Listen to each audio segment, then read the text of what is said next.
Dear brothers and sisters, recently I had a dream about being on a ship going through ice and snow and possibly a snowstorm, which I interpreted to be Antarctica. I wasn't sure how to interpret that dream until I read today's Our Daily Bread for February 28th, 2020 from ODB, Our Daily Bread, odb.org, called The Faith to Endure. The story in the devotional prompted me to find this photo of the ship Endurance, and the mast reminds me of carrying our crosses, like the dream I shared in my recent video, the ark, the mast, and the sail. Here are the true stories shared in the devotional about the Endurance. Ernest Shackleton, who lived from 1874 to 1922, led an unsuccessful expedition to cross Antarctica in 1914.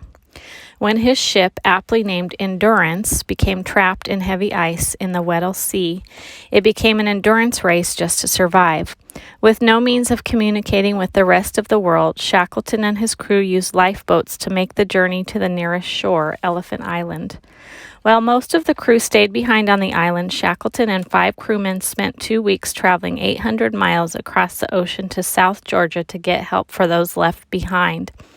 The failed expedition became a victorious entry in the history books when all of Shackleton's men survived thanks to their courage and endurance. The Apostle Paul knew what it meant to endure. During a stormy sea voyage to Rome to face trial for his belief in Jesus, Paul learned from an angel of God that the ship would sink. But the apostle kept the men aboard encouraged, thanks to God's promise that all would survive despite the loss of the ship. This is found in Acts chapter 27. When disaster strikes, we tend to want God to immediately make everything better, but God gives us the faith to endure and grow. As Paul wrote to the Romans, suffering produces endurance. Romans 5:3.